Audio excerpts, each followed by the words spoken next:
Hi, we're back. Ralph and Lonnie D. Meekus, authors of the Planetary Calendar, and we're going to bring you the forecast for October 2025. So, we post them on YouTube, Planetary Calendar Astrology, on Fridays for the coming week. Don't miss out on this look ahead, and we'll get right to it. On to week 2, beginning with October 5th, and we'll wind up with October 11th. The 5th starts out with this social day and a short void, of course, that starts after the workday, so hopefully that won't even affect you. In fact, it's not a workday, it's a Sunday, although some people do work on Sunday. That's true, and it's going to be in Pisces all day long until like 9:45 at night, so this is really a Piscean day. Pisces, I think, is one of the nicest signs to have on a Sunday anyway, or day when you have off, because it is, it's about relaxing and dissolving a little bit and being able to watch the game, or refocus yourself, find your inspiration, right?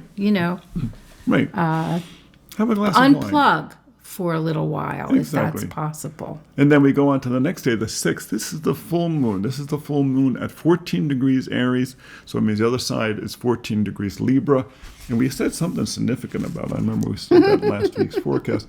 The full moon at 14 degrees Aries Libra, about 12 hours after Mercury enters Scorpio, a.k.a. the eagle, is filled with martial energy. So watch your temper, tune out the static, and drive defensively. Now, if you got the day planner, you can actually look at the chart and you'll understand what we're talking about there. The Mars energy is real strong here. And remember, you're talking Aries on one side, one of the martial signs, Libra on the other side, Venus on the other side. And remember, these are two sides of the same coin. To put it simply, like we call the ruling detriment signs of one is the ruling signs of one is the detriment sign of the other, and they flip. So they're really two sides of the coin. So when you get this polarity going on, there's the potential for great things you can be done together, and people also having conflicts. So use this energy, but like we said, drive defensively, watch your temper. Well, and the 7th is kind of an interesting day, too, with Jupiter squaring the moon and Mercury square Pluto, all while the moon is void, of course, for a long time. And you'll see that we corrected this in 2026. This just has the black box on it because the other aspects sort of overrode the importance of that long void of course. But the void of course is all day from 11:30 in the morning about to 10:15 at night. So, and that's Pacific time. So the moon is void of course in Aries, not a good place for it to be void of course, with that impetuous energy that we were talking about before.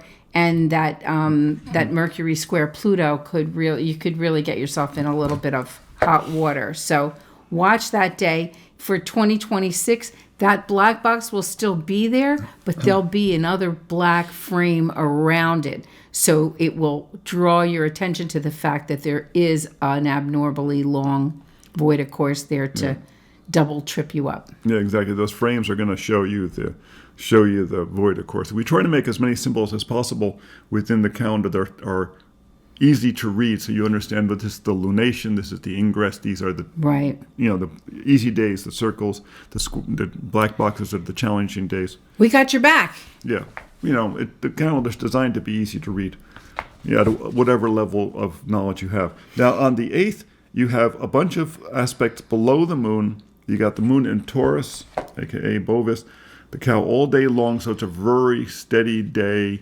It's and now we got the sun and the moon both in Venus-ruled signs too. This is a very Venusian day, but it's a very practical day. And Venus is sextile Jupiter. Yeah, and Venus is sextile Jupiter. So it's actually a great day. When you have a lot of squares going on, it's actually a great day to get things done, because you're okay with saying, I may have to bump into some stuff on my way. I may have to overcome challenges on my way. Well, that's how you get stuff done. It's the squares that make things happen.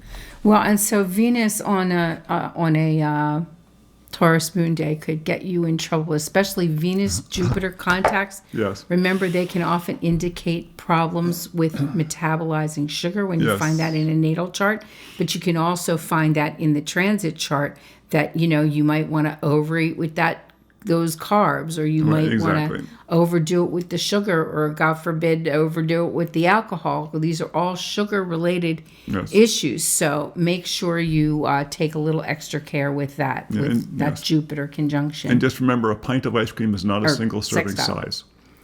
It isn't? No, not even. And if you stand up when you're eating it, there's not even any calories even if in you eat it over the sink. No, it's not a single serving size. Carbs are not really our friends.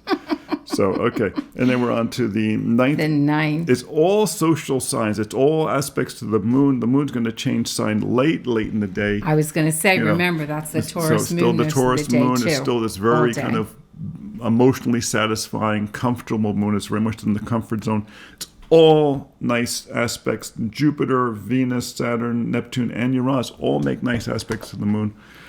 As you go later in the day, you may find more of your contacts are through electronics because it's Uranus and Neptune, but generally a very, very nice day. Thursday night football. Get a gang together. That's a social day. Do something social. Yes. I think there should be snacks, especially with that Taurus moon. Right. Good snacks. Don't bring the cheap snacks. Bring the good snacks. And then on the 10th, it's a very simple day. 10th is like, ho-hum. Yeah. I'm sure the moon in Gemini isn't thrilled about that one lonely aspect there, but they usually like a little more action, right? Yeah, exactly. But you're starting to get, what you're getting now is you're starting to get the effect of that sun trine moon the next day, because the moon's going to be in Gemini the whole next day on the Saturday. So as the moon's in Gemini now and the sun's in Libra, that natural interaction between the air signs is already starting to go into effect. An interesting thing to watch out for, because the moon sign on the day is not reflective of where the moon is for the most of the day. So really pay attention to the numbers of the moon changing signs. Exactly. And that's pretty much this week. Don't you think? All righty. So that's it for now. Come see us on Planetary Calendar Astrology on YouTube, and visit us at planetarycalendar.com in case you haven't gotten your 2026 calendar yet. It's going to be a very interesting year ahead, so you want to be prepared. So until next time, be well.